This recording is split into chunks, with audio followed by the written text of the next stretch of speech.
I've gone through a bit of a hate watch, hate listen tear recently, and got me thinking, what are the guiding principles? Let's say you're someone who's about to get to come over to the dark side and start hate watching, hate listening, hate reading, perhaps. Um, what are some guiding principles you can use to get the most out of it? So I put together three things that I think you need to bear in mind when you are going over to the dark side, because I think it's worthwhile. I haven't completely abandoned the force, but I'm experimenting. I have been experimenting for years with the dark side.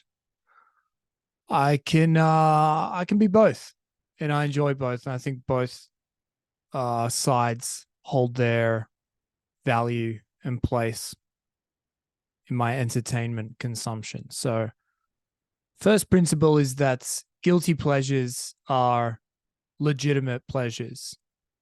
When I was growing up, I didn't want to waste my time with kind of any type of art or entertainment that I considered inferior or lacking quality. It was like, no, I want the best of the best of the best.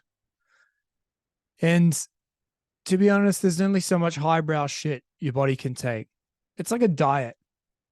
I feel like no one can stick to an incredibly rigid diet. And I don't feel like your body functions that way. I feel like you need a random bit of grease here or there. You need a bowl of ice cream every now and again, a fucking big load of fat and sugar spiking your bloodstream. You need something to kind of change it up a little bit. Take fucking professional athletes, for example. They train really fucking hard. They put their bodies through hell. But yet when they have a victory, they beat fucking Bayern Munich in the Champions League as underdogs. You got to shake up some champagne bottles in the dressing room and have a few bevies, let off some steam, and suffer the consequences that come with maybe a few extra calories or some empty calories floating around because it served a greater purpose. It was like the booze was like a decompression exercise, and you'll actually be better off for getting some dirt inside you every so often because it'll make you happy to go back to the highbrow stuff. It'll be like, oh, that was a filthy fucking Chinese takeaway, and I paid for it the next day. So now I'm really looking forward to my lima beans and broccoli with chicken breast for dinner tonight. See, it's all about the contrast. So bear that in mind. Don't feel guilty listening or watching stuff just to mock it.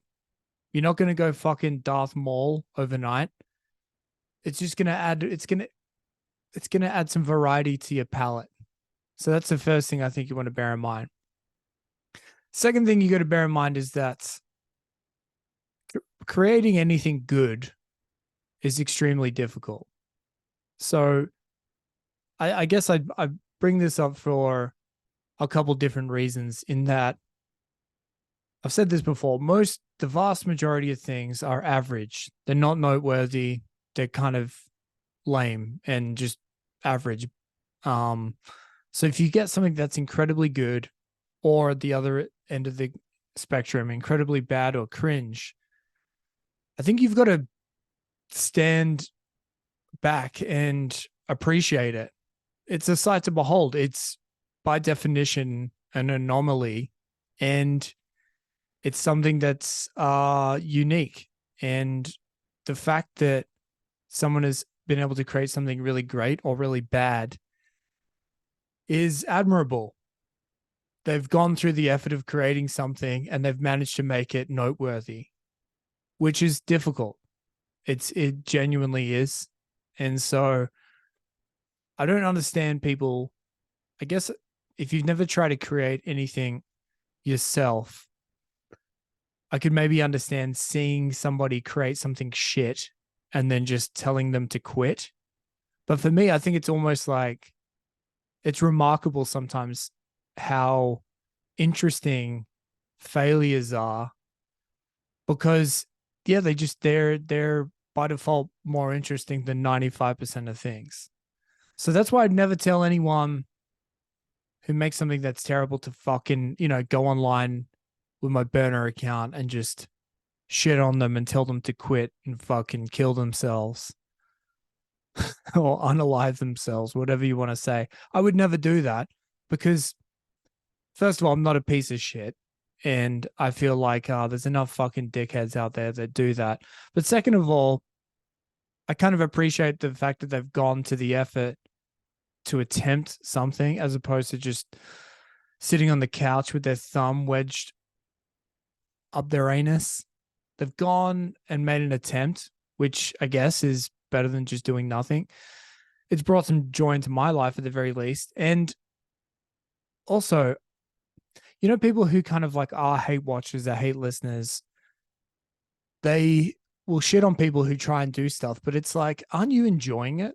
Like, don't you want them to keep fucking up so that you have more stuff to sift through and mock and skewer and have fun with? So that's another thing to bear in mind, is that like you don't want to be a trolling. I guess you can if you want. I don't mind like if you're gonna be a troll like fucking Red Bar, you're gonna put your name and face to it. That's the way to do it. You're gonna Red Bar's a curious example because like he's someone who mocks bad content, but he does it in a way where he's creating good. He's pretty flowers grow from shit in that instance, where he's taken lemons and turning it into lemonade and creating a really entertaining show from stuff that he deems to be shit. So I feel like if you're going to be a troll and shit on someone publicly, that's the way to do it. Actually go to the effort to be entertaining with it, because you'd think, oh yeah, it'll be easy just to mock something, but try it. See if you can do it as intelligently or in an interesting way that Red Bar can do it. It's more difficult than you look. I think you'll find. So that's the second one. And the third one is hide the hate. This story was on Mark Maron's podcast years ago, where he was talking about going on to a talk show. I think it was Conan O'Brien back in the day. And he was doing stand up, or he was talking to Conan, and he was angry with the audience because they weren't picking up what he was putting down, man. And those Maron appearances on Conan O'Brien are very bizarre, where he comes in with like a very strange energy and picks up and just expects the audience to kind of like be on his wavelength immediately.